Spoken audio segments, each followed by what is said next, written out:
Ilang umaga ko nang napapansin na naduduwal ka, tapos panay takip ka naman ng ilong mo sa tuwing naghahalo ka ng lugaw.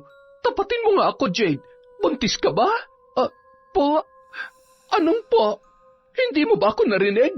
Ang sabi ko, kung buntis ka ba? Ano kasi, Auntie? Oo, hindi lang naman ang gusto kong marinig. Uulitin ko, buntis ka ba? Opo. Sino ang ama? Ang manloloko ko pong boyfriend. Manloloko? Ibig sabihin hindi ka kayang panindigan? Ang mabuti pa siguro, umuwi ka muna sa inyo at ipaalam mo yan sa papa mo. Auntie, wag po. Ayoko po. Anong ayaw mo? Auntie, mapapatay po ako ni Papa pag nalaman niya ang kagagahan ko. Please po, itago na lang po muna natin sa kanya. Itago? Hoy, Jade, sana naisip mo malalagot ka talaga sa Papa mo bago ka bumuka ka sa harap ng lalaking yon. Paano na ngayon yan, ha? Auntie, ipapalaglag ko po ito. Naghahanap lang po ako ng tamang tiyempo. Nahihibang ka na ba? Kasalanan sa Diyos yung iniisip mo. Yun lang po ang naisip kong paraan para makawala sa problemang ito, Auntie Jopay. Ayokong ipamukha sa akin ni Papa na tama siya. Na sa paglalayas ko sa amin, ganito ang aabutin ko. Ay nako, bubuhayin mo ang batang yan, Jade. Isisilang mo siya. O sige na, paig na akong itago natin sa kapatid ko tong sikreto mo. Basta wag na wag kang gagawa ng ikasasama mo at ang magiging apo ko. Talaga po? Salamat po, Auntie. Promise po, mas pag-iigihan ko pa po ang pagtatrabaho dito sa lugawan ninyo. Hindi po ako magiging pabigat. Taon 2008. Cagayan. Araw-araw maagang nagigising si Jade para maghanda ng lulutuing lugaw. 4:00 pa lamang ng madaling araw ay bukas na ang kanilang lugawan. Nakahanda na rin ang mainit na lugaw para sa darating na mga customer. Isa si Leoncio sa kanilang mga regular na customer, isang driver ng tricycle. Isang serve nga ng lugaw, Jade. Napaaga ka yata ngayon, Cho. Oo may mga pasahero kasi nagpahatid dun sa pier. Alam mo naman, basta kikita tayo kailangan sunggaban agad. Si Auntie Jopay nga pala, nandyan ba? Umalis May binili lang. May pagbibilin ka ba? Wala naman. Sige, maiwan na muna kita ha. May mga bagong dating na customer doon Ngumiti naman si Leoncio at nagsimula ng kumain.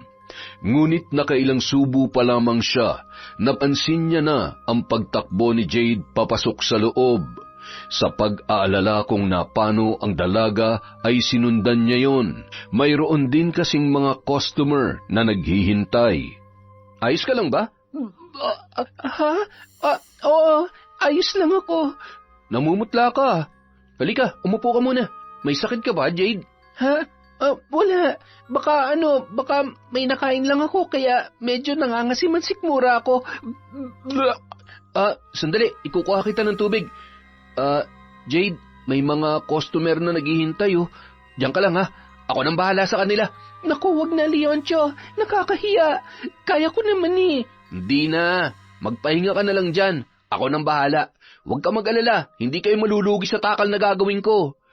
Nagsimula nang mag-serve ang binata ng lugaw sa kanilang mga customer. Marami-rami ang mga yon kaya medyo nahirapan si Leoncio. Ngunit mas pinili niyang pakalmahin ang sarili at ipaghain ang mga yon ng may ngiti sa kanyang mga labi bago niya balikan si Jade na noon ay naduduwal pa rin. Ang tagal naman ni Auntie Jopay. Jade, okay ka pa ba? Oo. Sanay naman ako dito, Cho. Mawawala rin to mamaya. Sanay? Araw-araw ka ba nagkakaganyan? Oo Huwag mong sabihin buntis ka. Ha? Oo, buntis nga ako. Talaga? Ilang buwan na? Hindi ako sigurado pero mukhang 2 buwan na. Alam na ba ni Auntie Jopa yan? Sino bang Poncio Pilato nakabuntis sa'yo? Kilala ko ba? O nakipag one night stand ka lang? Hoy, sira! Ang dumi naman ang isip mo, Leoncio, ha? Kadiri ka! Kung ganun, sino nga? Wala naman ako napapansin na may dinala kang lalaki dito. Sa 2 taon mo ng tindera ni Auntie Jopay, halos araw-araw naman kita nakikita pero hindi ko matandaan na may lalaki kang nakakasama. Sira, may boyfriend ako, no? Hindi mo lang nakikita kasi sa text at tawag lang naman kami nag-uusap. May nabubuntis pala kahit sa tawag at text lang? Pwede ba yun? Loko-loko ka talaga. Siyempre nagkita kami tapos alam mo na. So textmate kayo tapos nung mag-eyeball, nagkatsok-tsaka na agad. Isang beses lang naman yon. Tapos nung makuha na niya yung gusto niya, hindi na nagparamdam. Hindi na makontak. Gago talaga yung lalaking yun. Hayop. Ibig sabihin, walang ama yung pinagbubuntis mo. Wala nang ama? Oo, sabi, paulit-ulit. Ako na lang kaya. Ano? Anong pinagsasabi mo dyan? Sakto naman na dumating si Auntie Jopay na narinig ang kanilang pinag-uusapan. Tigilan niyo na nga yung usapan niyo. Jade, asikasuhin mo nga yung mga customer at ikaw naman, Leoncio, ang aga-aga pa, ha? Good morning po, Auntie Jopay. Oh, heto, para matigil ka na. Umalis ka na nga, naiistorbo mong pamangkin ko eh. Salamat po, Auntie. Auntie... Kinausap ni Leoncio ang babae tungkol sa kalagayan ni Jade at sa binabalak nitong akuin ang dinadala ng dalaga. Hindi naman makapaniwala si Auntie Jopay pero kinumbinsi siya ni Leoncio para pumayag.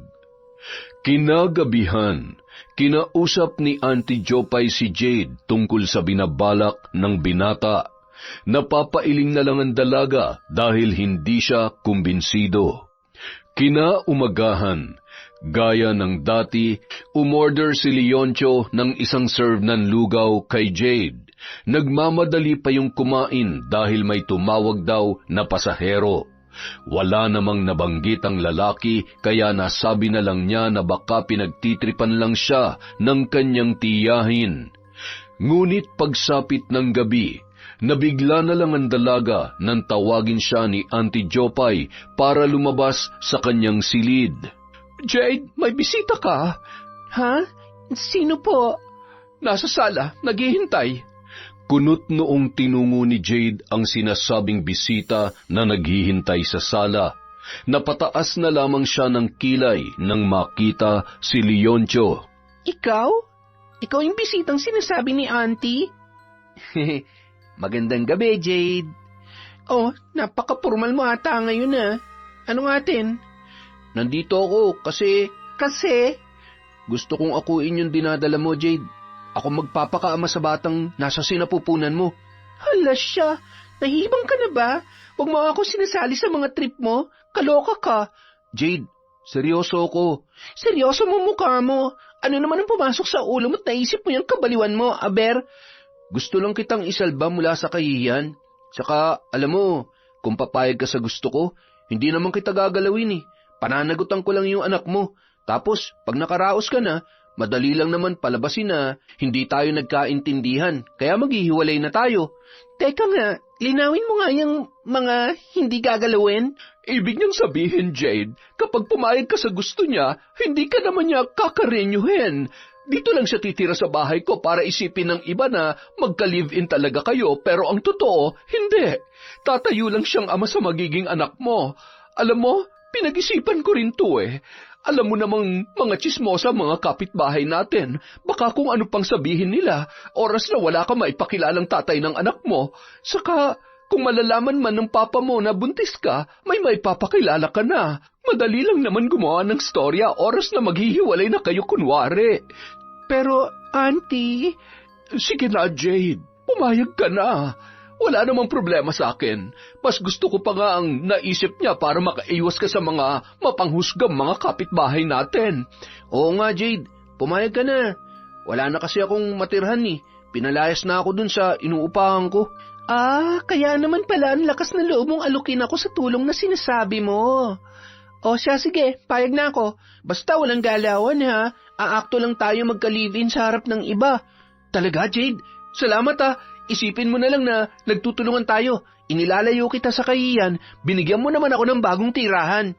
Pero, huwag kang magiging pabigat kay Auntie Jopay ha. Pasalamat ka sa kanya dahil pumayag siya sa plano mo. Kasi kung ako lang, kaya ko namang tiisin ang sasabihin ng iba. Kaso madadamay nga naman si Auntie. Leoncio, Ipapaalala ko lang ha, bawal ang ma-in love. Siyempre, hindi tayo talo, no? Ngayon nagkasundo na kayo, pwede na ba tayong magpahinga? Leoncio, dun ka na sa bakanteng kwarto. Ihatid na lamang kita. Ikaw naman, Jade, matulog ka na. Huwag magpupuyat at baka kumapaano pa yung apo ko.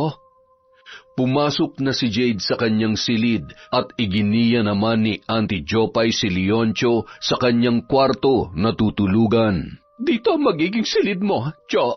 Salamat. Mamaya ka na umalis, Auntie Jopay. Ano ba? Baka marinig ka ni Jade. Sus, to naman. Naglalambing lang naman ako eh. Huwag mong sabihing hindi ka kinikilig.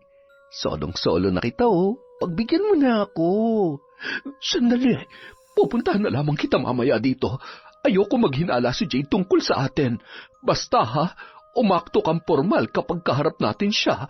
Ayoko maladlad tong sikreto natin. Oo naman. Pakis nga. Sige na, paisa lang. Sige na nga, makulit ka eh. Nang sumunod na araw, isang customer sa lugawan ang naglakas loob na magtanong kay Jopay tungkol kay Leoncio. Aling Jopay, bakit sa inyo na nakatira yung macho guwapito na si Leoncio? Sabi na nga ba may relasyon talaga kayo eh. Ikaw ha? Akala ko ba tumanda ka ng dalaga dahil ayaw mo sa mga lalaki? Ang kamachuhan lang pala ng Leoncio na yun ang magpapalambot sa tigang mundamdamin. Hoy Marites, bagay na bagay talaga sa yung pangalan mo. Ang galing mo rin ano? Ay, siyempre, talent ko to Aling Jopay. Magaling akong kumilatis ng tao. Ang galing mo maghabi ng kwento. Bakit? Mali ba ako? Hindi ba totoong nabalitaan kong ibinahay mo na si Leoncio? Anong sabi mo, Aling Marites? Ibinahay ni Auntie si Leoncio? Oh, bakit? Hindi mo ba alam? Dramatic ka rin pala, Jade. Nagbubulag-bulagan ka kahit malaki naman ang iyong mata. Ganon. Malaki ang mata ko. Kayo ho, anong malaki sa inyo? Bukod sa mabilbil yung tiyan at makapal ng uso. Hoy, Jade, iniinsulto mo ba ako? Ay, hindi po. Sinasabi ko lang naman na bago kayo kumuda, alamin niyo ho muna ang totoo. Bakit? Ano ba ang totoo? Magkakaanak na ho kami ni Leoncio. Normal lang naman siguro na magsama kami sa isang bubong, hindi ba? Ano? Kayo ni Leoncio magkakaanak? Nako, bakit ngayon mo lang sinabi? Napailing na lamang si Jade sa ikinilos ni Marites na biglang nagmamadali ng umalis. Tiyak na bago magdapit hapon, alam na ng buong barangay ang tungkol sa inyo ni Leoncio. Nakakainis kasi ang babaeng yon, Auntie. Kung ano-anong sinasabi tungkol sa inyo, hindi man lang nahiya. Alam niya namang alagad kayo ng simbahan, hindi man lang kayo iginalang. Iba talaga ang bibig ng mga tsismosa, Jade. Walang preno kahit hindi naman alam ang totoo. Ipagpasa Diyos na lamang natin sila. Lumipas pa ang isang buwan. Sanay na ang mga kapitbahay at ang mga regular na customer na nakikita si Leoncio sa lugawan para tumulong. Alam nyo, kayong dalawa lang ang kilala ko magka-live-in na hindi sweet. Para lang kayo magkaibigan. Masaya ba kayo sa pagsasama ninyo? Bakit ba? Kailangan ba namin maglampungan sa harapan ninyo? Hindi naman. Para kasing I smell something fishy lang eh. Iba parang ang cold. Nagkatinginan sina Jade at Leoncio sa sinabing yon ni Marites. Medyo nabahala sila pareho na baka may ideya na ang babae sa kanilang pagpapanggap. Kilala pa namang malakas ang radar ng Marites na yon. Cold po. Nako, Aling Marites, baka kailangan nyo ng kumain ng lugaw para mainitan kayo. Aba, basta libre Siyempre po may bayad. Hindi naman kasi libre tong lugawan namin. Ang hilig nyo talaga sa libre, Aling Marites, kaya pati tuloy sa paghatid ng mali-maling kwento nasasanay kayo. Hoy, Jade, parang ibang dating nun sa akin Ano bang gusto mong sabihin, ha? Kayo, ano po bang gusto nyo? Ay, gaga ka pala Biglang nilapitan ni Marites si Jade at hinawakan ang buhok. Hindi naman nagpatalo ang buntis at nagkasabunutan ang dalawang babae. Si Leoncio naman pumagitna pero hindi rin niya maawat ang dalawa. Naging magulo ang tagpong yon sa lugawan dahil sa dalawang babaeng palaban. Sampalan, hilahan, sabunutan at kapwa na sila nagtamo ng mga galos mula sa kani-kanilang mga kuko. Ilang sandali pa, naawat na sila nang dumating na si Auntie Jopay na may dalang mga tanod at tinakot si Marites na kakasuhan kapag hindi tumigil. Saan ka pupunta, Aling Marites? Bumalik ka! Hindi pa tayo tapos! Jade, tama na yan. Tama na. Hindi, Auntie. Tuturuan ko pa ng leksyon ng chismosang yon. Hindi pa tayo tapos, Jade. May araw ka rin sa akin. Hindi ako natatakot sa impruha ka. Duwag! Sana hinayaan mo na lang. Wala ka naman makukuha sa pagpatol sa kanya. Masyado kasi siyang pakialamera, Auntie eh. Kung ano-ano napapansin. Ikaw naman, Leoncio. Hindi mo man lang sila inawat. Ano ka ba naman? Pareho po silang palaban eh. Gigil na gigil. Pati nga po ako nakalmot na nila eh. Si Aling Marites naman po kasi ang nauna. Hindi lang nagpatalo si Jade. Sa kalagitnaan ng gabi, naalimpungatan si Jade dahil sa pagsidhi ng kirot sa kanyang tiyan. Napahiyaw siya nang makaramdam ng pagkaihi. Dali-dali siyang pumasok sa banyo na namimilipit sa sakit. Butil-butil na rin ang kanyang mga pawis.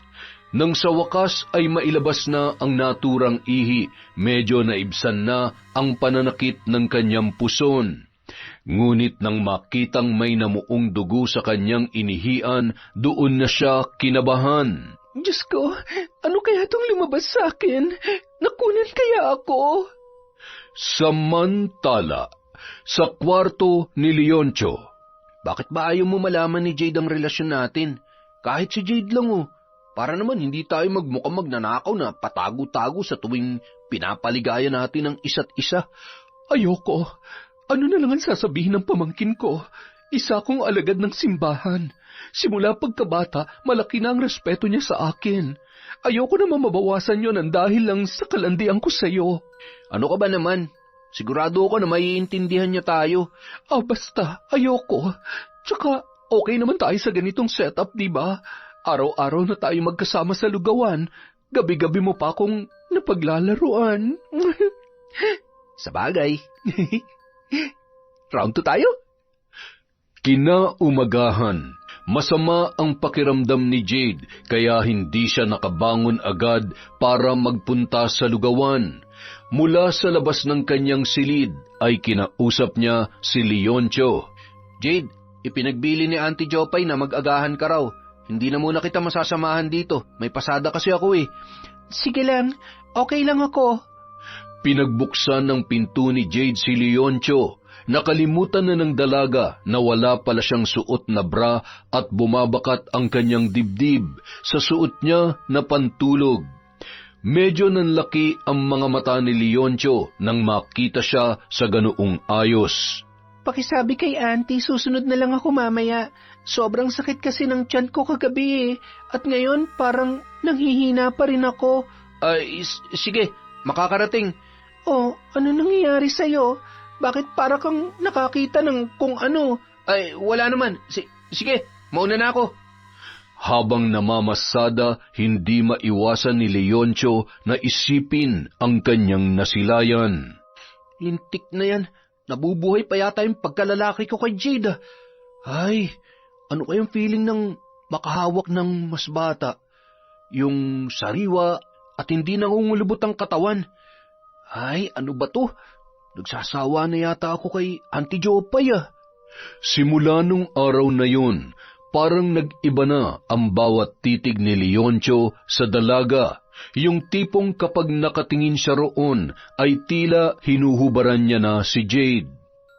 Hoy, may gusto ka ba kay Jade? Ano? Wala. Bakit mo naman nasabi yan? Kung makatitig ka sa kanya, parang minamanyak mo na yung pamangkin ko eh. Umamin ka nga sa akin, Leoncio. Wala nga sabi. Alam mo, Auntie Jopay, hindi ka lang nadiligan kagabi, nagkakaganyan ka na. Lumapit pa si Leoncio sa babae upang idiin ang kanyang katawan. Lumayo ka nga. Baka may makakita sa'yo. Ano naman? Mas mabuti nga yun para malaman na nila na may relasyon tayo eh. Ikaw na naman tong palatago eh. Ayan tuloy, nagseselos ka ng walang dahilan. Ikaw naman kasi. Alam mo namang hindi ko kaya mabaling sa ibang pagtingin mo. Akin ka lang. Kahit pamangking ko, nakahanda akong saktan para sa'yo. Sandali nga, nilalandi ka ba niya? Hindi Ikaw kung ano-ano yung iniisip mo. Sa'yo lang ako, pangako yan. Siguruhin mo lang, kung hindi pati pambabarang papasukin ko. Jesus, oo na. Okay, layo na, okay na ako. Sige na, ang landi mo. Baka nakakalimutan mong ikaw ang ka-live-in ni Jane sa paningin ng mga tao at hindi ako. Nang sumunod na buwan, kapansin-pansin na ang paglaki ng tiyan ni Jane. Parang Leon, grabe yata ang paglilihan ng jowa mo. Ang laki ng ipinayat niya. Ha? Oo nga Ninong ako paglabas niya na. Oo ba? Siya nga pala. Nakilala mo na ba ang tatay niyang si Jade? Pansin ko kasing hindi pa nagagawi dito yung ama niya Hindi pa nga pare. Saka na siguro kami magpapakita doon kapag nakapanganak na siya. Pare, huwag ka sana magagalit Kasi alam mo, nagdududa talaga ako sa inyong dalawa Hindi ko lubos maisip na magiging kayo. Pare, tapatin mo nga ako. Sa'yo ba talaga yung pinagbubuntis niya?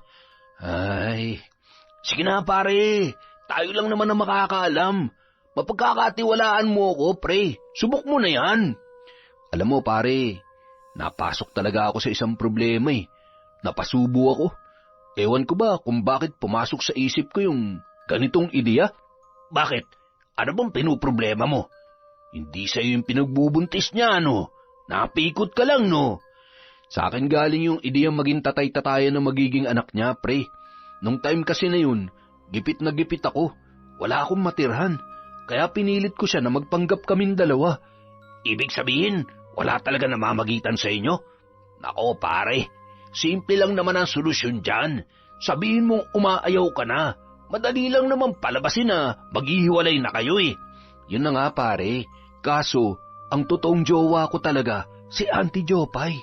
Hindi naman siya papayag na isa publiko namin ang relasyon namin dalawa. Kaya nga ako nakatira ngayon sa bahay nila para makasama siya. Pero walang alam si Jade kung ano man ang namamagitan sa amin ng tiyahin niya. Dapat nanghingi ka na lang ng suporta sa sugar mommy mo nun, pre. Hindi mo na lang sana pinasubo ang sarili mo. Sabihin mo na lang kaya kay Jade ang totoo, para kahit papano, malaya kayong makapaglampungan sa loob ng bahay ninyo. Ayaw nga pumayag ni Auntie Jopay. Magagalit yun. Tsaka, alam mo pre, mukhang tinatamaan na rin ako kay Jade Ay, ewan ko ba? Nako, problema nga yan. Maiipit ka ngayon. Good luck na lang sa'yo, pre. Simula nang tumuntong sa 4 na buwan ang tiyan ng babae, doon na siya nagsimulang makaramdam ng pananamlay na nagpapahina sa kanya. Malaki ang binawas ng kanyang timbang at lumalalim na ang kanyang mga mata. Mas grumabe yata ang paglilihim mo, Jade. Alam mo, pilitin mong kumain para sa baby mo. Ewan ko ba, Auntie? Wala talaga akong gana Pag kumain naman ako, nailalabas ko rin kaagad. Sige lang, mag-vitamins ka na lang. Magpahinga ka dito sa bahay, ha? Ako na munang bahala sa lugawan. Teka, nanginginig ka, May lagnat ka ba? Wala naman po. Ewan ko ba, Auntie? Pati sa pagkilos, wala akong gana. Pati sa paliligo. Tingnan nyo nga, wala naman akong sakit pero nilalamig ako. Nanginginig ako sa ginaw. Hayaan mo, after ng ilang buwan, mawawala din yan. Pauuwiin ko dito si Leoncio mamaya. Sasamahan ka na lang niya dito. Siya na muna mag-aasikaso sa iyo. Pagsapit ng tanghali, tinawag ni Leoncio si Jade. Nakatalukbong naman ng kumot ang dalaga nang pumasok sa kwarto nito ang binata. Jade, ipinagluto kita ng sinabawang gulay. Mainam daw to para sa buntis. Humigop ka muna ng sabaw. Eto, dinalan na kita Ayoko. Wala akong gana, Cho. Sige na, ako mapapagalitan ni Auntie Jopay nito Bumangon ka na dyan. Napilitang bumangon ang dalaga. Naupo siya sa kama at nasa tabi niya si Leoncio. Ay, nakakapagod talaga. Hindi ko na tuloy natutulungan si Auntie Jopay sa lugawan. Pati tuloy ikaw nadadamay na. Ayos lang. Nagtutulungan naman kayo, di ba? Sadyang gago lang talaga yung nakabuntis sa'yo Hindi niya alam kung gaano ka nahihirapan. Pero sige lang, blessings din naman ng mga baby, kaya kain na. Hinawakan ni Leoncio ang mangkok at inabutan si Jade ng kutsara. Ngunit nang hawakan ng babae ang kutsara, nakita ni Leoncio ang panginginig niya, kaya nagboluntaryo na yon na siya ay subuan. Sa paglipas ng mga araw, laging si Leoncio ang nakakasama ni Jade sa bahay. Nananamlay pa rin siya, kaya kahit sa pagpunta sa banyo ay inaakay siya ng binata. Sa pagkain ay sinusubuan din. Leon, alam kong nagmamalasakit ka lang sa pamangkin ko, pero nagseselos na ako sa mga ginagawa mo, ha? Pakiramdam ko, naiitsupwera na ako. Sus, gusto mo lang yata lambingin kita eh. Halika nga dito. Ano ba? Nakikiliti ako, Leon. Huwag ka na magtampo. Ikaw naman ang mahal ko eh. Pabili nga ng lugaw. Ay, sige po. Kain po ba kayo o balot lang? Pakibalot na lang. Baka makagat pa ako rito ng langgam kung dito kayan kakainin. Walang langgam dito sa pwesto namin, Aling Marites. Malinis po dito at safe na safe kayo. Talaga ba? Eh bakit pakiramdam ko anumang oras bubuhati na kayong dalawa ni Jopay ng mga langgam? Ang sweet eh. Parang mag-asawa lang. Anong ibig mo sabihin, Marites? Ay, wala naman. Namamalikmata lang yata ako. Akin na yung lugaw ko niyon. Hetong bayad ko, oh. Lintik talaga yung Marites na yan, ha? Ikaw naman kasi, may palambing-lambing ka pa nalalaman. Kita mo namang napapaligiran tayo ng mga chismosa dito. Hayaan mo na nga sila. Tayo naman talaga nagmamahalan eh. Hoy, Leon, ayoko magmukhang maruming babae sa paningin nila, okay? Umayos ka, saka lumayo-layo ka nga. Baka kung ano na naman ang maisip mong gawin eh. Oo na, eto na. Huwag kang high blood. Paano ka naman magmumukhang maruming babae eh? Ako lang naman ang lalaki mo. Napagkasunduan ni na Jopay at Leoncio na lumagi na lamang ang lalaki sa bahay para iwas problema sa mga chismosa. Magandang umaga. Magandang umaga. Mukhang maaliwalas yata ang pakiramdam mo ngayon ah. Oo nga eh. Tingnan mo, bumalik na yung lakas ko. Pupunta ako sa lugawan ngayon. Tutulungan ko si Auntie. Sige. Sasabay na rin ako sa iyo. Paglabas ng bahay ng dalawa, may dumating na isang lalaki. Nakatitig yun kay Jade na animoy kinikilatis ang dalaga. Pababa paitaas ang tinging ipinupukol noon sa kanya. Papa? Ang Auntie Jopay mo, nandyan ba? Nasa lugawan po. Cho, pasundo naman si Auntie oh. Pakisabi nandito si Papa. Sige. Maiwan ko po muna kayo. Nung mga sandaling yun, hindi makatingin ng diretso si Jade sa kanyang ama. Pasok po muna kayo, Papa. Samantala, kinakabahan si Leoncio na sumugod sa lugawan. Auntie Jopay! Oh, bakit parang nakakita ka ng multo? Ano nangyari kay Jade? Nasa bahay po ang Papa ni Jade. Ano pong gagawin natin? Ano? Nasa bahay si Kuya Agustin? Samantala, sa kanilang bahay, masamang tinitingnan ni Mang Agustin ang nakaupong si Jade. Nakayuko ang dalaga habang nagpapahid ng luha. Yun ang eksaktong senaryo nang abutan sila ni na Jopay at Leoncio. Kuya, napasugod ka. Anong kabalbalan na nangyayari dito? Ha, Jopay? Kuan?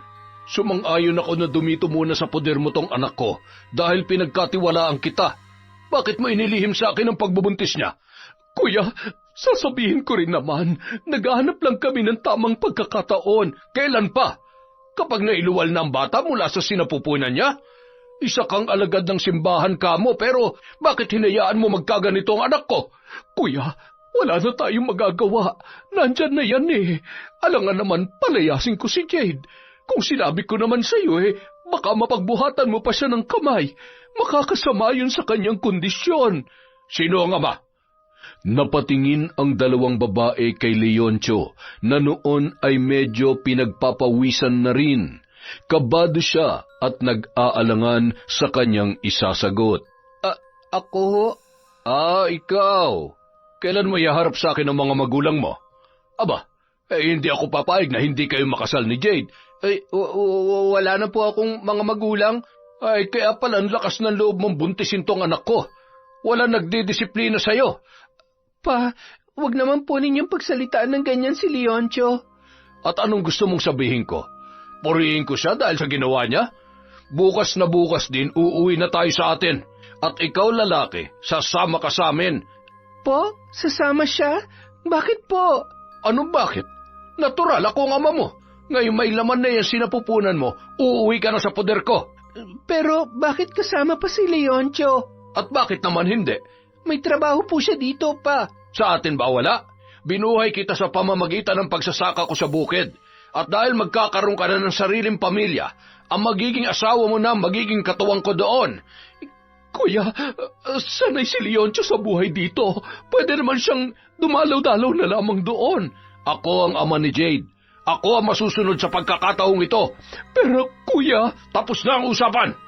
Kinaumagahan, habang kumakain ng almusal, muling nagbukas ng usapan si Jopay. Kuya, kailangan pa ma-check up si Jade. Magpapa-ultrasound pa. Huwag na muna kayong umalis ngayon. May hilot dun sa bukid namin, Jopay. Subok din kumadrona. Hindi na kailangan pang gumasos dahil lalabas din ang bata sa tamang panahon. Pero paano na ang lugawan? Wala akong ibang inaasahan kundi si Leoncio lang. Aba, pati ba naman yan po problemahin ko pa? Madali ka lang naman makakahanap ng kapalit ah. Habang nag-iimpake si Leoncio, kinausap siya ni Jopay. Leon, tumakas ka na lang kaya. Bibigyan kita ng pera. Magtago ka muna. Ano ka ba? Mas lalo mo lang paguguluhin ang sitwasyon. So, ganun na lang yun? Sasama ka talaga? Hindi naman ikaw ang tunay na ama nun ah. Pangangatawanan mo talagang pagiging Salvador del mundo mo. Napasubo na tayo. Kawawa naman si Jade kung iiwanan natin sa ere. Isipin mo mabuti. Tayo nakaisip ng kalokohang ito. Napilitan lang si Jade. Oo nga, pero paano naman ako? Paano na tayo? Huwag ka mag-alala. Gagawa ako ng paraan. Hindi pa ako makapag-isip sa ngayon eh. Medyo takot din ako sa papa ni Jade. Baka kapag tumakas ako, maging wanted pa ako. Ayoko naman makulong. Ano nang gagawin natin? Leon, mamimiss kita.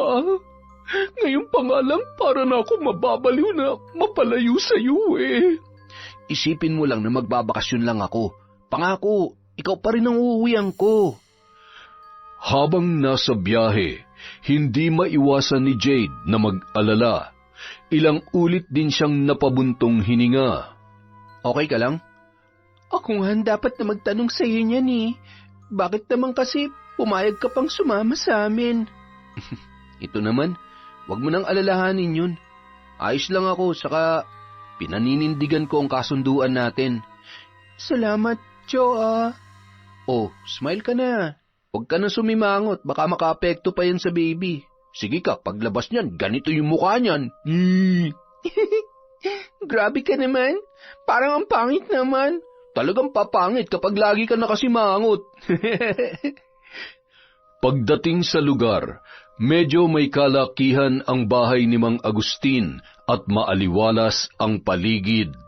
Marami ring nakatanim na mga prutas sa sakop ng kanyang bakuran. Napakatahimik doon at ang tanging maririnig lamang ay ang paghuni ng mga ibon. Leon, dito lumaki ang anak ko. Malayo sa mausok at maingay na kapaligiran. Ang gusto ko, maranasan din ng apo ko ang pamumuhay dito. Ang ganda po dito, tahimik at payapa. Oo, at ang gusto ko ay yung hindi tatamad-tamad ha. Maraming gawain dito. Opo, naiintindihan ko po. Masipag po ako, Mang Agustin. Papa nang itatawag mo sa akin. Tungkol naman sa kasal ninyo, saka na siguro kapag nakapanganak na ang anak ko. Opo, Papa. Inilibot ni Mang Agustin si Leon sa may babuyan. Dinala sa malaking kulungan ng mga manok at ipinakita din sa kanya ang isang kamalig. Dito inilalagay ang mga naaaning mais. May tanim po kayong mais? Oo, pero matagal pa bago anihin yon. Sumama ka sa akin bukas. Mangunguha tayo't ng may mailaga. Pagsapit ng gabi, Medyo naiilang pa si Jade nang pumasok si Leoncio sa kanyang silid. Diyan ka na sa higaan mo. Dito na lamang ako sa lapag. Pasensya ka na talaga, ha? Ayos lang. Mabait naman pala yung papa mo, Jade, eh. Akala ko nung una nakakatakot. Stricto yan si papa. Kaya nga lumayas ako kasi ang gusto niya dito lang ako eh. Mas gusto ko dun sa syudad. Ang ganda kaya dito. Itong pinapangarap kong lugar. Payapa, tahimik at malayo sa mga tsismosang kapitbahay. Wala talagang tsismosang kapitbahay dito kasi wala naman tayong malapit na kapitbahay. Kaya nga ayoko dito eh. Nakakabagot. Aray. Uy, ano nangyayari sa'yo? Ang sakit. Ang sakit ng tiyan ko. Sandali lang. Tatawagin ko lang yung papa mo. Hindi maipaliwanag ng babae ang rumaragasang pagsakit ng kanyang tiyan. Parang may pumipintig sa loob noon at nagwawala. Aray ko! Nang bumalik si Leoncio, kasama niya na si Mang Agustin. May dala yung langis na nakalagay sa isang garapa. Ipahid mo ito sa tiyan ng asawa mo, Leon. Sa likod at baywang, pababa sa may paa niya. Baka napasukan na siya ng lamig.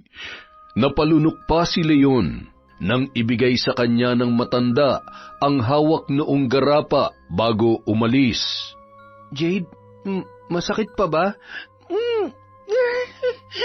Lalagyan ko ang tiyan mo nito, ha? Mas lalo pang dumaing ang babae dahil sa kanyang naramdaman. Kaya nilakasan na ni Leoncio ang loob para pahiran ang tiyan ni Jade. Pati na ang likod nito. Medyo napalunok pa siya nang makalapat ang kamay niya sa makinis nitong hita. Nang makitang hindi naman siya sinisita ni Jade, ay ipinagpatuloy niya ang kanyang ginagawa. Paglipas ng ilang minuto, kumalma na ang pakiramdam ng dalaga. Epektibo nga ang langis na binigay ni Papa. Salamat, Cho, ha? Nang gabing yun, hindi makatulog ang lalaki. Pabaling-baling siya sa kanyang higaan. Pinapakiramdaman niya ang kanyang sarili. Hindi niya namimiss si Auntie Jopay. Ang iniisip niya ay ang makinis na hita ng dalaga. Nang tiningnan niya ito ay mahimbing na ang pagkakatulog. Sa pananatili ni Leoncio sa puder ng mag-ama ay naging masaya ang binata. Hindi naging iba ang trato sa kanya ni Mang Agustin. Dito niya naramdaman ang pagmamahal ng isang magulang na hindi niya naranasan. At sa bawat dumaraan na mga araw, mas lalo na siyang napapamahal kay Jade. Tuluyan niya ng kinalimutan ang ipinangako niya kay Auntie Jopay na babalik siya para sa babae. Isang araw, nagulat na lamang siya nang dumating si Auntie Jopay. Auntie Jopay? Leon, sobra na kitang namimiss. Nagpunta ako para makaalis ka na dito. May naisip na akong paraan para makatakas ka sa sitwasyong ito. Auntie, salamat naman po at napadalaw kayo. Kumusta na po kayo? Kumusta na ang lugawan? Maayos naman, Jade. May nakuha akong bagong tindera na mapagkakatiwalaan din kagaya mo. Jade, naparito ko para Jopay, bakit kayo dito nag-uusap sa labas? Pumasok kayo nang makapaghanda tayo ng makakain. Leon, ipagkatay mo nga ng manok itong tiyahin ninyo. Matagal na rin hindi siya nakakadalo dito sa bukid eh. Opo, Papa. Habang pinagmamasdan ni Jopay ang binata, nakikita niya sa mga mata nito ang kasiyahan na hindi niya pa nakita kahit kailan. Ang pagiging close noon kay Agustin at ang pag-aasikaso sa kanyang pamangkin na si Jade. Habang kumakain, pinakiramdaman niya rin ang binata. Halatang sanay na ito na pagsilbihan ang kanyang pamangkin. Ang mga tawa noon habang nagkukwento sa mga ginagawa nila ni Mang Agustin sa bukid ay buhay na buhay. Mukhang hiyang na hiyang ka na yata sa buhay dito, Leon, ha? Nako, sinabi mo pa. Alam mo bang hindi mahirap turuan sa gawaing bukid itong manugang ko, Jopay? Ay napakasipag, mabait at maalagang asawa kay Jade.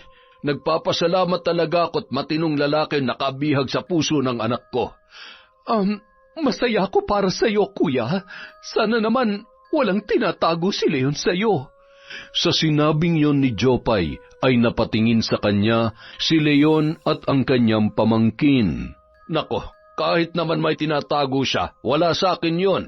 Basta ba mahalin niya lang ang mag-ina niya at maging responsable siya. Kontento po akong mamuhay dito sa bukid, Papa. At opo, gagawin ko po ang lahat para sa mag-ina ko.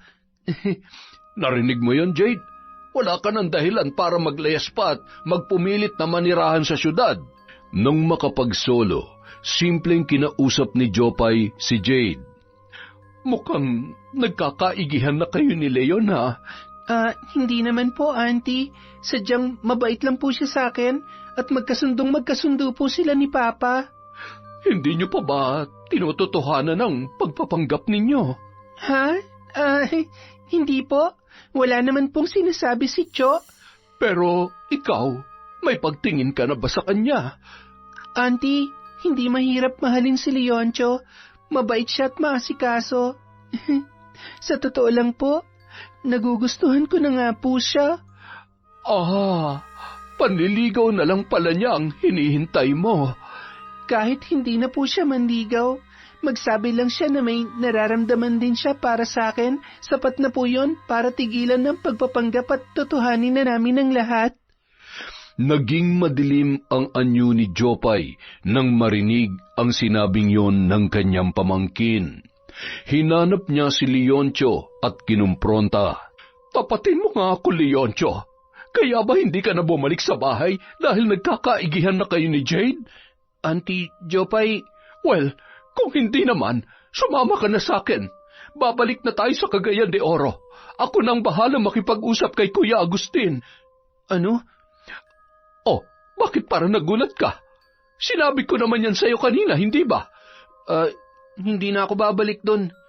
Hindi ko iiwan si Jade. Dito na lang ako. Ano?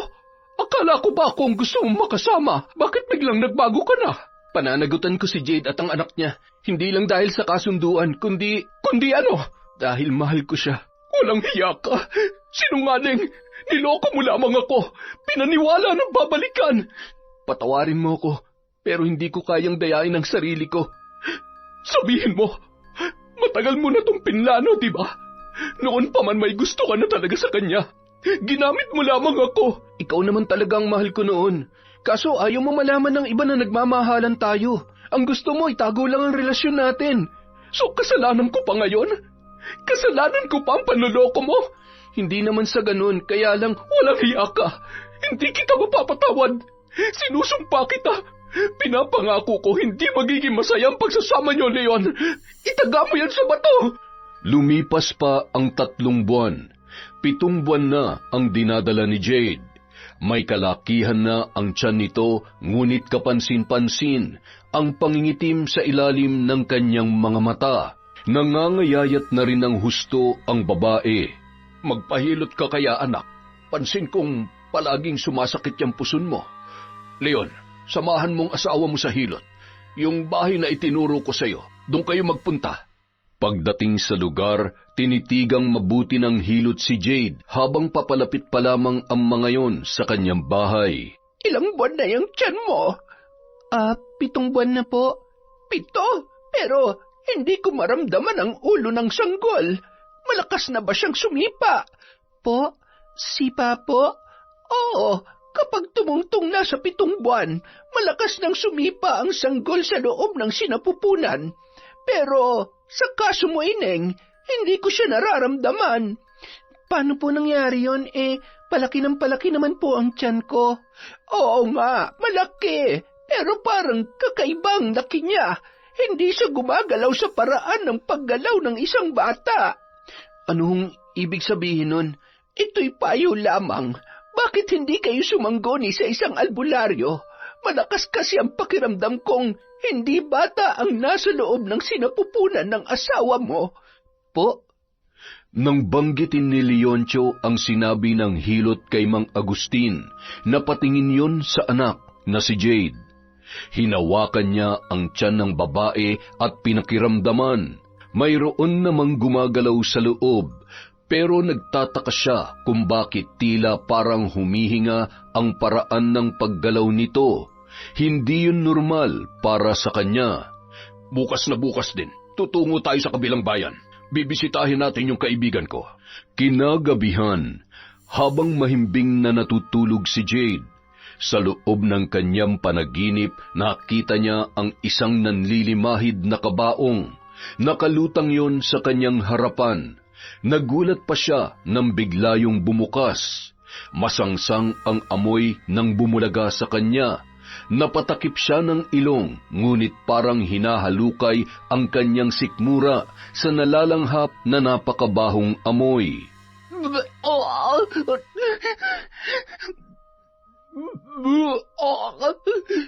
Sisikapin niya sanang pigilan ang pagsusuka sa pamamagitan ng pagtakip ng bibig gamit ang kamay, ngunit hindi niya nagawa. Kaya nasalo niya ang mga lumabas mula sa kanyang bibig. Nang tingnan niya yun, biglang nanlaki ang kanyang mga mata. Nararamdaman niya ang malagkit na putik na maitim na tumutulo mula sa kanyang kamay. At ang biglang paglitaw ng mga uod dito ang siyang nagpatindig sa kanyang mga balahibo. Jade, ayos ka lang? Diyos ko, panaginip lang pala. Sandali ha, ikukuha kita ng tubig. Habang nakaupo ang babae, hindi niya mapigilan ang pagbigat ng kanyang mga talukap. Unti-unti siyang napapikit at bumalik sa kanyang panaginip. Nakita niya ang biglang paglapit sa kanya ng kabaong. Gustong-gusto niyang gumalaw, ngunit hindi niya magawa. Para siyang ipinako sa kinatatayuan habang siya ay naninigas.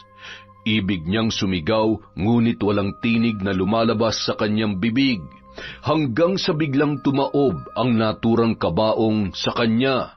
Pakiramdam niya ay unti-unti siyang hinihigop noon, naghahabol ng hininga nang marinig ang halakhak ng isang babae. Malalim ang boses nito na nagdudulot sa kanya ng kilabot. Jade, hetong tubig, uminom ka. Biglang nagising ang babae mula sa kanyang panaginip. Pakiramdam niya ay para yung totoo. Napayakap na lamang siya sa binata. Cho, huwag mo na akong iiwan. Natatakot ako. Ang sama ng panaginip ko. Parang totoong-totoo. Huwag ka mag-alala. Nandito lang ako. Panaginip lang yon. Kinabukasan, maaga silang gumayak para magtungo sa kabilang bayan. Sa pagdating nila sa kubo ng sinasabing kaibigan ni Mang Agustin, sinalubong kaagad sila ng isang matandang lalaki. Kapansin-pansin ang suot nito na mga medalyon. Magandang araw, Agustin. Napadalaw kayo. Ano may paglilingkod ko, mahal kong kaibigan? Kailangan namin ng tulong mo, kaibigang sorero. Kung ganon, sa loob natin yan pag-usapan nang makapagkape muna tayo. Masusing tinitigan ni sorero ang dalaga matapos na maipahayag ni Mang Agustin ang kanilang pakay. Mabigat nga ang iyong aura. Kanina ko pa nararamdaman. Alam kong ikaw ang may mabigat na dinadala. Sabihin mo, ano ang mga nangyayari sa iyo? Ilang gabi na ho akong dinadalaw ng masasamang panaginip. Bukod dyan, ano pa? Matamlay po ako, walang ganang kumain. Naramdaman ko na po ito dati nung nasa Cagayan de Oro pa lamang ako. Kaso, nung pauwi na kami sa amin, nawala na po. Kamakailan lang ulit bumalik. Akin na mga kamay mo. Tumalima naman kaagad ang dalaga. Mainit ang iyong palad, kakaibang init na inihatid ng isang itim na mahika. Agustin, hindi tao ang nasa loob ng sinapupunan ng iyong anak. Ha? Anong ibig mong sabihin, Sorero? Itong anak mo ay nasa ilalim ng isang sumpa ng barang. Nasa loob ng kanyang tiyan. Nahihimlay ang binhi ng sumpa. Nagpapahinga at nagpapalakas.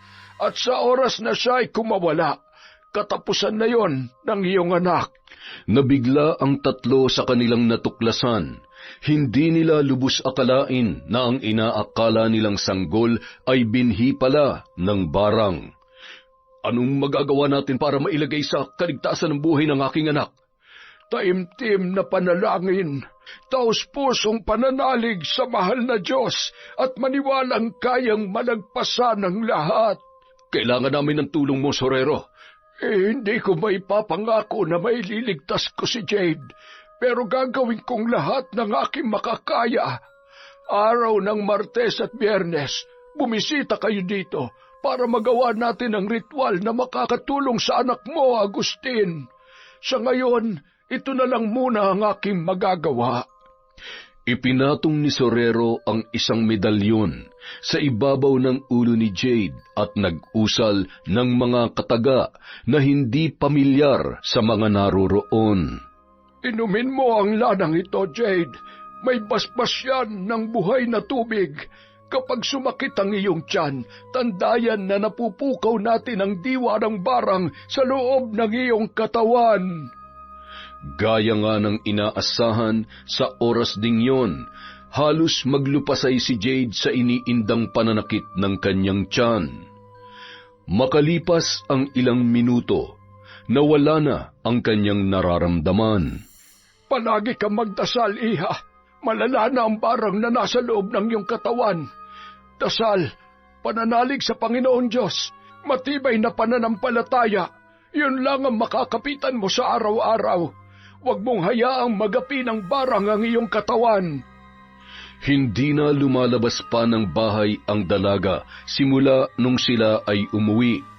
Pakiramdam niya umiinog ang lahat, kaya nananatili lamang siya na nakahiga. Jo, pwede ka nang umuwi at bumalik sa syudad. Tutal, wala ka naman ng dapat pang panagutan eh. Hindi ako buntis. Salamat sa lahat ng ginawa mo. Itigil na natin ang pagpapanggap natin. Oo, ititigil na natin, Jade. Ayoko na rin namang magpanggap eh. Salamat ha. Hindi ko alam kung kailan o paano ako makakabawi sa'yo. Jade, hindi kita iiwan. Ayoko na magpanggap dahil totoo na tong nararamdaman ko para sa'yo. Mahal kita at handa akong samahan ka sa lahat ng laban mo. Hindi mo kailangan gawin yan. Hindi ka ba naniniwalang mahal kita? Jade, totoo. Mahal kita. Alam ko. Nararamdaman ko. Pero, eto ko. Lantang gulay na. Anumang oras, pwede na akong mamatay. Hindi. Huwag mong sabihin yan. Gagaling ka. Alam ko gagaling ka. Dito lang ako. Aalagaan kita, Jade. Salamat, Joa. Maraming salamat. Pagsapit ng gabi, muli na namang dinalaw si Jade ng masamang panaginip. Sa puntong yon, nasa loob na siya ng nanlilimahid na kabaong at tinatabunan na ng maitim na lupa. Nais niyang kumawala pero hindi siya makagalaw. Ibig niyang sumigaw pero wala namang boses na lumalabas sa kanyang bibig. Ang tanging nagagawa lamang ng dalaga ay imulat ang kanyang mga mata at nakikita ang maliit na liwanag na unti-unti nang natatabunan ng lupa. Jade, gising! Gising! Nananaginip ka! Nananaginip ka! Anong napanaginipan mo? Jo, mamamatay na ako! Mamamatay na ako, Jo! Huwag mo sabihin yan. Panaginip lang yun. Bunga lang yun ng pagtulog mo. Ayoko na matulog. mas lalo ako nalulugmok sa kalungkutan at pagkabahala. Kinabukasan, muling dumalaw si Auntie Jopay. Si Leoncio kaagad ang nabungaran niya na nagpapakain ng mga alagang manok. Tumingin siya sa paligid, walang tao maliban sa kanilang dalawa.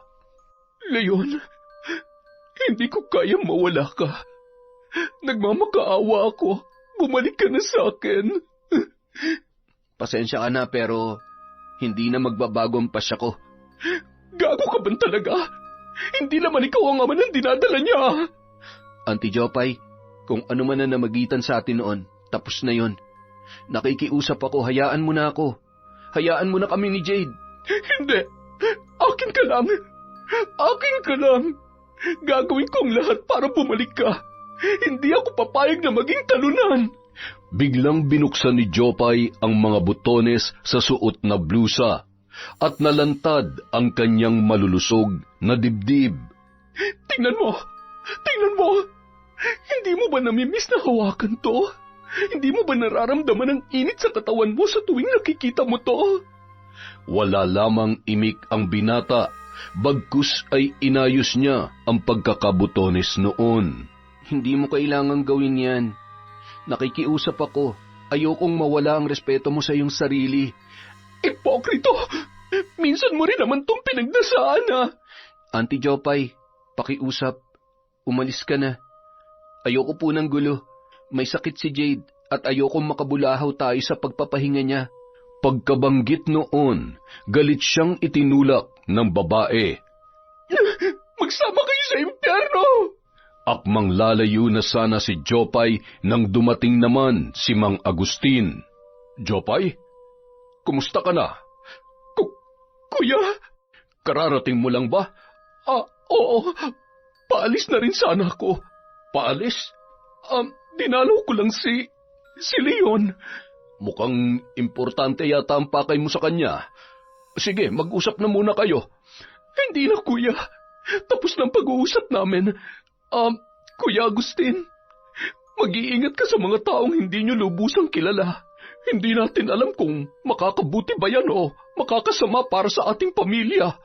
Ay, teka. Sino bang tinutukoy mo? Si Leoncio ba? Aalis na ako, kuya. Kumusta mo na lamang ako kay Jade? Teka, sandali lang. Hindi na nakinig pa si Jopay. Mabilis na siyang naglakad papalayo. Naiwan naman ang dalawang lalaki na nagkakatinginan. Anong ibig sabihin nun? Hindi ko rin po siya maintindihan, Papa. Ang pag-uusap nilang yun ay naputol nang marinig ang paghiyaw ni Jade. Kapwa sila nagmadali para alamin kung ano ang nangyari sa dalaga. Samantala, halos gumapang na si Jade dahil sa matinding pananakit ng tiyan. Naroong napapaliyad pa siya at napapabaluktot.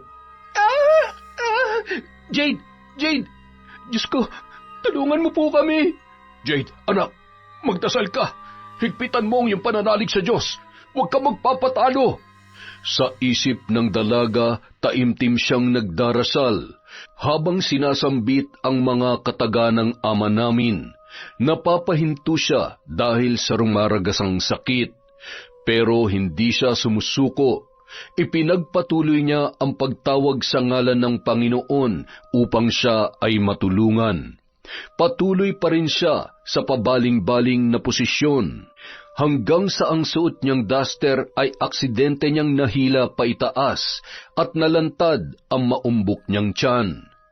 Kitang-kita ng dalawang lalaki ang pag-alon noon na parabang gumagalaw ang kung anumang nasa loob ng katawan ni Jade.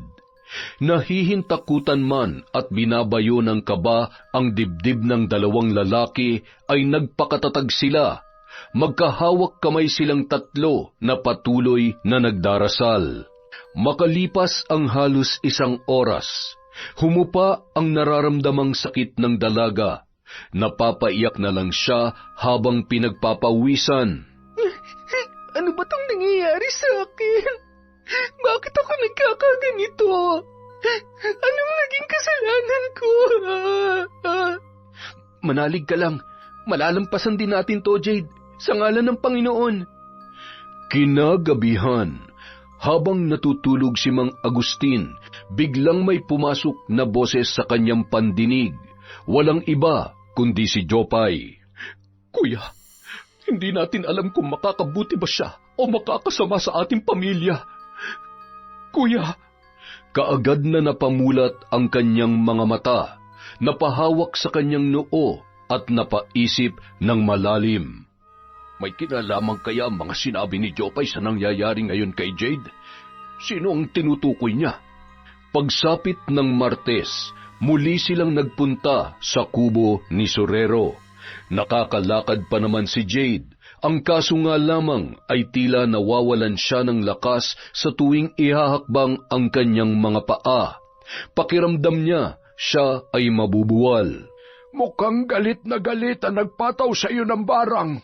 Sa ganitong estilo ka talaga niya pinahihirapan. Nakakahinga ka pa ba na maayos? Minsan, hirap po akong huminga. Para kasing may nakadagan sa akin. Pakiramdam ko rin, tila umiikot po ang nasa loob ng tiyan ko. Para pong meron siyang sariling buhay. Natatandaan mo ba kung paano at kailan nagsimula ang kakaibang pakiramdam na yan? Noong akala ko po, buntis ako. Paano mo naman nasabing buntis ka nga, maliban sa paglaki nitong tiyan mo? Nakakaramdam po ako ng morning sickness. Mainitin din po ang ulo ko, pero naging mas masama ang pakiramdam ko pagkatapos ko pong ilabas yung parang namuong dugo nung naihipo ako. Nailabas? Nasaktan ka ba noon? Opo, sobrang sakit po. Para na nga po akong mahihimatay noon eh. Akala ko po nakunan ako. Mga 3 buwan po ang tiyan ko nung panahon na yon. Pero hindi naman pala kasi lumobo rin naman ang tiyan ko makalipas ang 1 buwan. Posibleng nakunan ka nga at ang pumalit ay ang barang. Natatandaan ko din pong halos hindi makalakad si Jade nung mga panahon na yon, pero makalipas lang ang 1 linggo, naging maayos naman po siya. Sa palagay ko, nung mga panahong nanghihina ka, yun yung panahon na sinisimulang ka ng barangin. Sino naman po kaya ang nambabarang sa akin? Baka may lihim na nagagalit sa'yo. At sinimulan ng gamutin ni Sorero si Jade sa pamamagitan ng kanyang mga medalyon. Nag-usal din siya ng mga orasyon at pinainom ang dalaga ng sagradong lana. Si Leoncio naman nahulog sa malalim na pag-iisip nang biglang sumagi sa kanyang isipan ang sinabi noon ni Jopay. Siguraduhin mo lang, kundi pati pambabarang ay papasukin ko. Kahit pamangkin ko nakahanda akong saktan para sa iyo. Tahimik lang si Leoncio ng mga sandaling yon, pero may namumuunang desisyon sa kanyang isipan. Samantala, pinagmamasdan ni Mang Agustin si Leoncio na kanina patahimik at mukhang may malalim na iniisip. Napakunot ng noo si Mang Agustin dahil biglang sumagi sa kanyang isip ang sinabi ni Jopay na paulit-ulit niyang napapanaginipan. Hindi kaya may kinalaman si Leoncio sa nangyayari sa anak ko? Siya kaya ang tinutukoy ni Jopay? Pagsapit ng Biyernes, bumalik ulit sila sa manggagamot. Gaya ng mga nakaraan, ganoon pa rin ang ginawang panggagamot ni Sorero sa dalaga. Nararamdaman kong may alibyo ang ginagawa ko kay Jade, pero mas mapapadali ang paggaling niya kapag nakausap natin ang mismong bumarang sa kanya, para na rin malaman natin kung bakit niya pinapasakita ng anak mo. Leoncio, bilang asawa nitong si Jade, wala ka bang babaeng nasaktan noon? Baka yun ang dahilan ng pambabarang sa asawa mo. Sa totoo lang po, mukhang tama po kayo. Mukhang ako nga po ang dahilan, kaya siya binabarang. Kung ganoon, kausapin mo ang pinaghihinalaan mo. Kinabukasan, nagpaalam si Leoncio sa mag-ama na luluwas sa syudad. Kung hindi lang sana dumating sa buhay mo si Leon, hindi ka na sana magkakaganyan, Jade. Di bali nang dun ka sa poder ng Auntie Jopay mo. Huwag mo lang danasin ng ganyan. Napakahirap para sa akin na araw-araw ka nakikitang nahihirapan.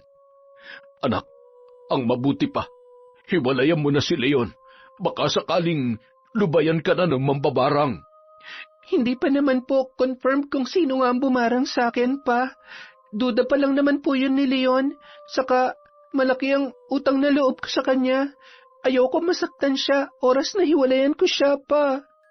Alam ko kung gaano niya ako kamahal. Malaki ang respeto niya sa akin. Hayaan mo na lang bang magdusa ka sa ganyang kalagayan kung may paraan naman para makawala ka? Pero Papa, mahal ko na po siya. Anong ibig mong sabihin na mahal mo na siya? Isinalaysay ni Jade ang mga pangyayari sa kanyang ama. Simula nung nalaman niyang buntis siya hanggang sa kanilang pagpapanggap na ang kasabwat ay si Jopay. Nakapagtataka, kilala ko si Jopay na walang tiwala sa mga lalaki. Bakit niya naisipang patirahin sa bahay niya si Leon, gayong wala namang totoong namamagitan sa inyo? Kasi nga po, pinoprotektahan niya ako. Ayaw niyang may masabi ang ibang tao tungkol sa akin. Hindi ako kumbinsido sa sinasabi mong dahilan niya.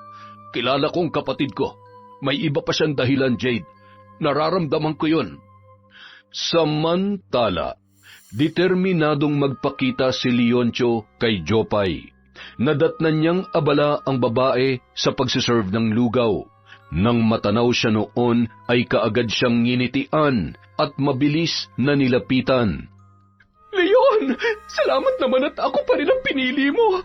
Sabi na nga ba hindi mo ako matitiis. Babalik at babalik ka pa rin sa akin. Leon, payag na akong magsama tayo. Wala na akong pakialam sa sasabihin ng iba. Ang mahalaga, ikaw at ako. Naparito ko para linawin ang isang bagay, Auntie Jopay.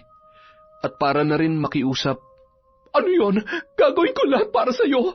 Alam mo namang nakahanda ako. Pag-usapan natin to sa walang gaanong tao. Maaari po ba? Oo naman. Sabi na na-miss mo rin ang katawan ko. Saan tayo? Sa bahay mo na lang kung maaari. Sige, halika. Mas magandang ang doon na lang tayo mag-usap. Halika na. Pagdating nila sa bahay, kaagad na naghubad ng pang-itaas na damit si Jopay at pinaghalikan ang binata. Sandali, ang sabi ko mag-uusap tayo. Hindi ko sinabing magkaganyan ka. Ay, pasensya na. Sobrang namiss lamang kita. Anong gusto mo? Dahan-dahan lang ba?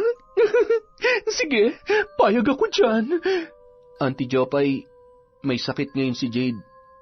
Malala na po. At gagawin kong lahat para gumaling siya. Dahil mahal na mahal ko ang pamangkin niyo. Biglang napasimangot ang babae dahil sa kanyang narinig. Si Jade na naman. Alam kong may kinalaman kayo sa pagkakasakit niya.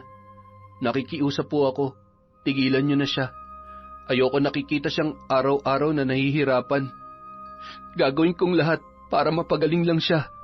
Nang makitang tumulo ang luha ng binata, natigilan si Jopay. Umiiyak ka? Gaano ba kaseryoso ang sakit ni Jade? Binarang siya. Payat na siya at sobrang nahihirapan. Alam kong ikaw lang ang may galit sa aming dalawa. Galit ka sa kanya dahil sa akin, di ba? Nakikiusap ako. Nagsusumamo. Tigilan mo na ang pambabarang kay Jade. Ano? Pinagbibintangan mo ba ako? May pruweba ka ba sa lahat ng mga inaakusa mo sa akin?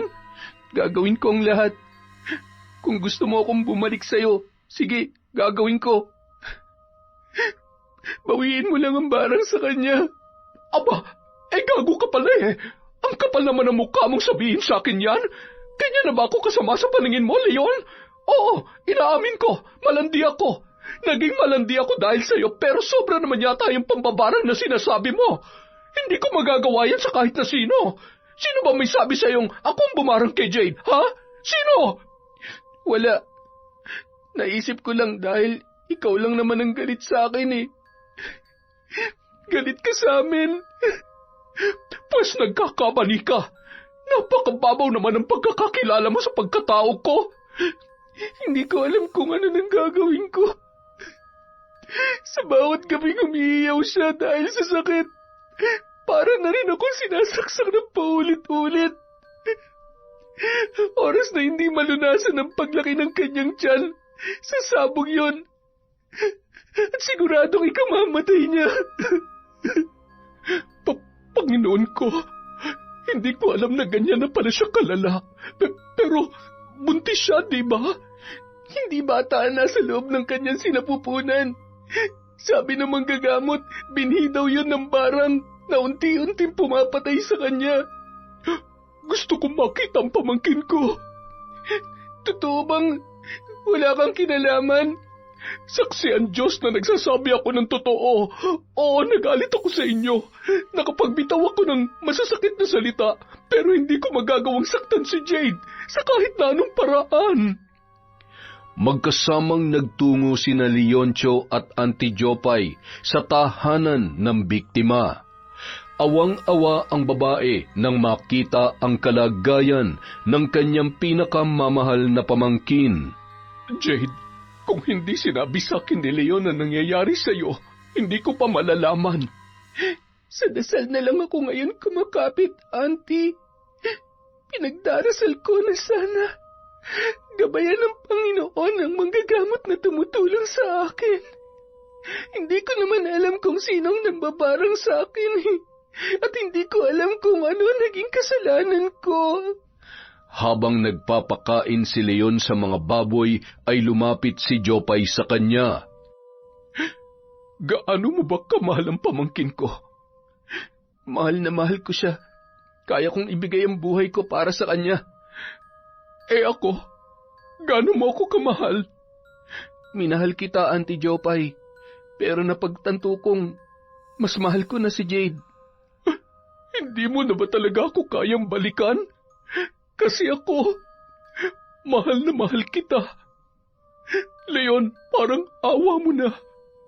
Ako na lang. Ako na lang. Sinasabi ko na nga ba may namamagitan sa inyong dalawa. Kuya! Ikaw ba nagpapasakit sa anak ko, Jopay? Kuya, hindi ko magagawa yan. Nagawa mo nga makipagrelasyon sa mas bata sa iyo Nagawan mo nga ng paraan ng kalokohan mo. Kuya, oo, inaamin ko. May relasyon kami ni Leon. Pumayag ako magpanggap siyang ama ng dinadala ni Jade para kahit papaano maging malaya kami sa panahon ng mga gabing nasa bahay kami. Oo, niloko namin si Jade. Pinaniwala na kaya ako pumayag sa ganoong setup ay para protektahan siya. Pero kuya, tao lamang ako. Nagmamahal at nasasaktan din. Ang hinding-hindi ko magagawa ay ang sakta ng pamangkin ko sa pamamagitan ng barang na sinasabi ninyo. Ang sakit. Ang sakit-sakit na ako pa ang nakuha ninyong pagbintangan. Kadugo niyo ako. Pamilya ko kayo. Sa muling pagbisita nila kay Sorrero, kinumusta ng lalaki ang dalaga. Palagi po akong umiinom ng lana. Nararamdaman ko pong humihina na siya. Hindi na siya gaanong gumagalaw. Tama ka. Unti-unti nang nanghihina ang binhi. Anumang oras, lalabas na siyang patay mula sa loob mo. Talaga po? Ibig bang sabihin yan, gagaling na rin si Jade? Ikinalulungkot ko. Anong ibig mong sabihin, Sorrero? Sa paglabas ng barang, magiging mas komplikado ang lahat. Tanging si Jade lamang ang may hawak ng kanyang kapalaran. Halos gumuho ang kanilang mundo nang marinig nila ang balitang yun. Isang gabi, maliwanag ang bilog na buwan. Kasabay ng pag-alulong ng mga aso ay ang kakaibang pag-ungol ng dalaga. Nakahiga siya sa sahig at namimilipit dahil sa sobrang sakit. May mga dugo nang lumalabas mula sa kanyang pagkababae at sa puntong yon ilalabas niya na ang kung anumang nasa loob ng kanyang tiyan. Nanginginig sa sobrang sakit, pakiramdam niya ay halos mapuputol na ang kanyang balakang. Pati ang kanyang mga hita ay nanginginig kapag bumubuelo sa sobrang pananakit. Umiri ka lang kapag sinabi ko na, Jade. Makinig ka. sabayan mo ng dasal ang bawat gagawin natin ngayong gabi. Sa gilid, nakatayo lamang sina Mang Agustin at Leoncio, naghihintay at nag-aabang. Ilang sandali pa, pinahawakan ni Sorero ang isang medalyon sa dalaga bago niya yon pinainom ng lana. Nag-usal din siya ng sagradong orasyon. Napakatahimik ng buong paligid. Maging ang mga kulisap at kuliglig ay tila nakikisilip sa mga susunod na mangyayari. Sige, Jade, umiri ka! Sikapin mong mailabas ang lahat! Ilang saglit pa, tumilapon mula sa kanyang pagkababae ang isang tila malaking hiwa ng karne. Kulay itim yun at nakakasulasok ang amoy na malalanghap sa buong kabahayan. Sige pa, Jade. Marami pang natira sa loob. Ilabas mo ang lahat. Sunod-sunod na naglabasan ang maraming hiwa ng tila karne. Ganoon pa rin ang amoy. Napapatakip na lamang ng ilong sina Leoncio at Mang Agustin at halos hindi na makahinga. Nung mga sandaling yon, nanghihina na at pinagpapawisan na ng husto ang dalaga. Hindi ko na kaya. Kayanin mo. Huwag ka magpapatalo, Jade. Buhay mo nakasalalay dito. Kaya mo yan, Jade. Magpapakasal pa tayo. Huwag mo akong iiwan. Lumabang ka, anak.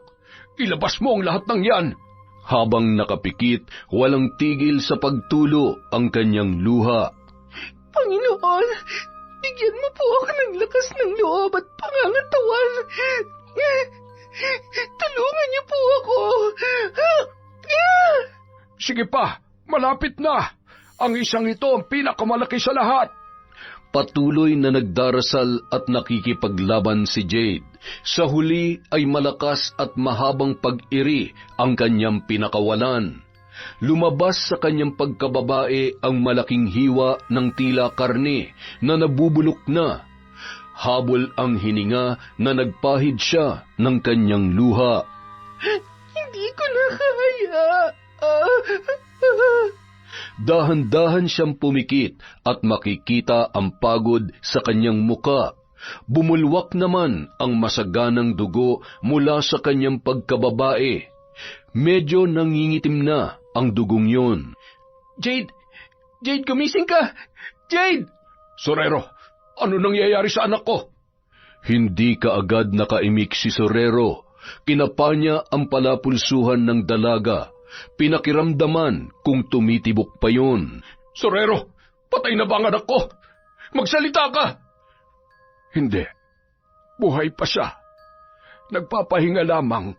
Paano nang ibang nasa loob niya? Yung isang yun na ang huli. Nailabas niya na ang lahat. Yung dugo. Normal lamang yan, bata. Para rin siyang nanganak at ligtas na siya sa kapahamakan.